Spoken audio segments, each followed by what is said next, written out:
Well, hey there, you're on the internet, I have some free time, and welcome to the Triple N Network, where all you newbie nib nerds can find all the news you'll need.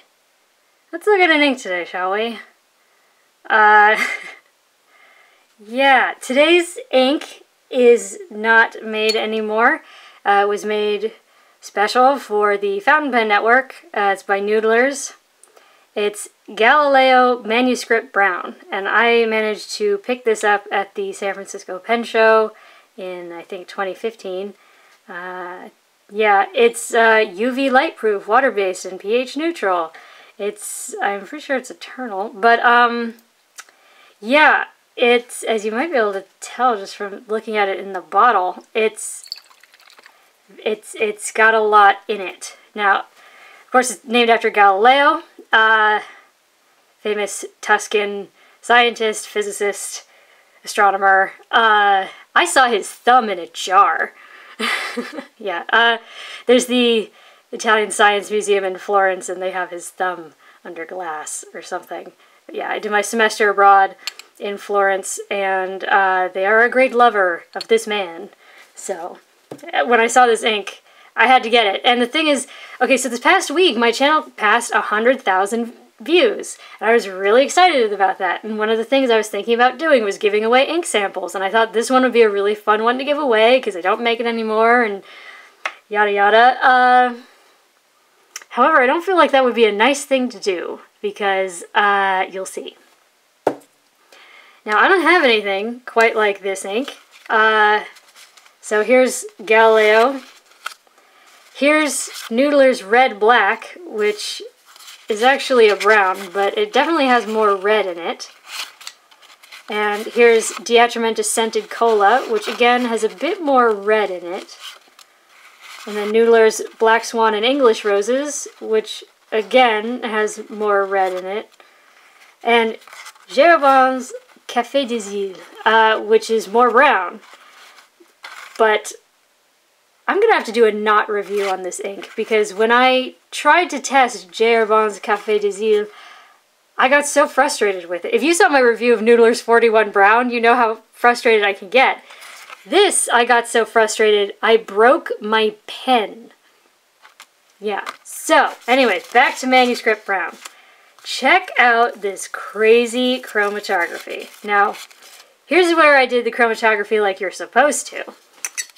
I tested it twice because I was sure something went wrong.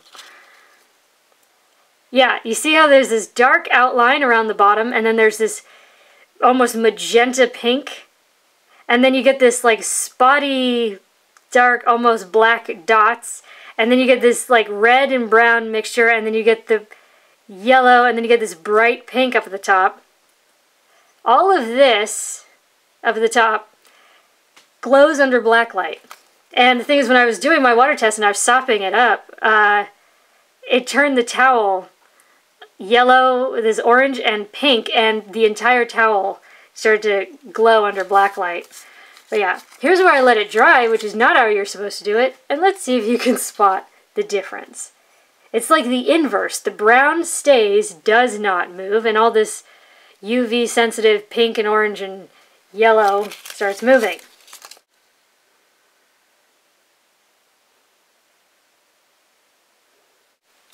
Now, this is an eternal ink, so I wanted to see what it could stand up to. I added water, and it just kind of got more brown. 1/3 bleach solution didn't do anything, which started to freak me out. Ammonia pen flush really didn't do much of anything either, which really freaked me out. And hydrogen peroxide just seemed to bring out that orangey pink stuff. So, yeah. I used it in a Pilot Parallel 2.4, and I don't know if this will show up. But do you see how this plastic is discolored? Yeah, it discolored the plastic in that, which made me very wary of putting it in other pens. So I specifically chose these two Hero 616s. One is a very standard fine nib, and the other one is one that I broadened and wetted, as you can see, versus this one. But I specifically picked ones that already had ruined sacks. So, yeah, I can't tell you if it'll dye the pen, except I can tell you it will dye your pen. Yeah, so, paper tests. Top down in density, Clairefontaine 90 grams per square meter. I tested it 3 times. Now, here's where I started. This is just from like a piece of notebook paper. The fine took 4 seconds, the broad and wet took 7, and as you might be able to tell, there is no shading whatsoever. In fact, it has a very woolly appearance.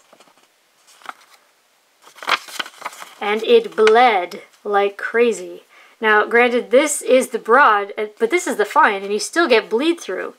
And it's all over the place. Now, granted, the water test is kind of not moving. You just see these weird shoot-offs of pink and orange, and those do glow under UV light. But I was like, there's no way that this is like that.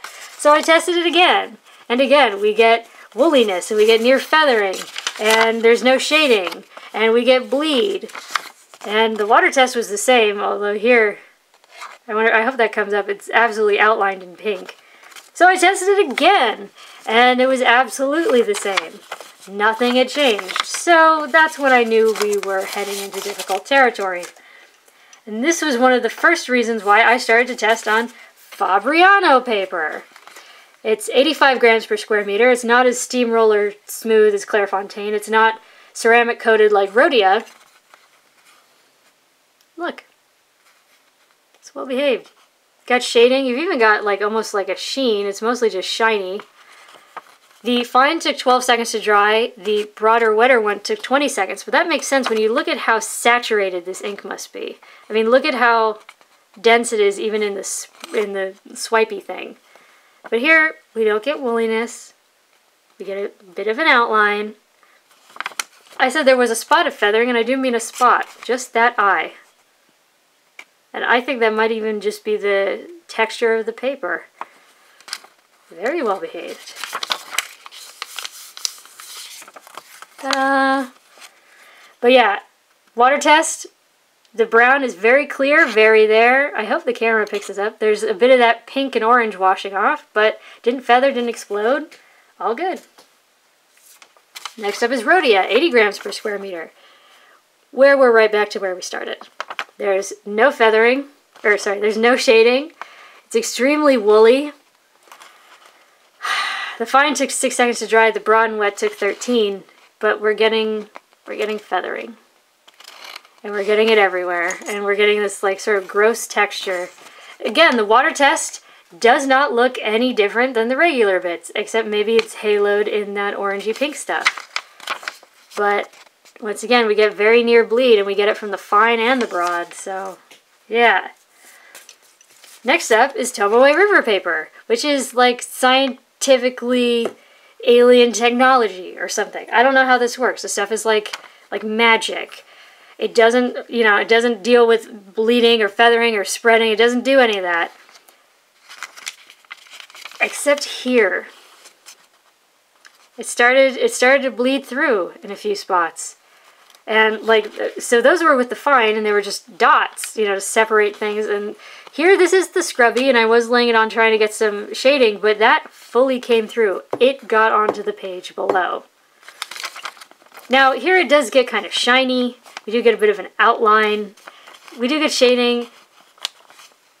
It did draw out dry times, but that's something this paper does. So the fine took 15 seconds. The broad and wet took 36. I usually stop counting by the time I reach 30, but...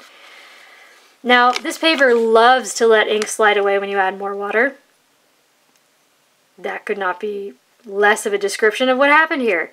It did not move. It didn't blink. It didn't go anywhere. You can barely even see any of that haze. Yeah. Now, the thing is, the flow in both of these pens for this ink was wet.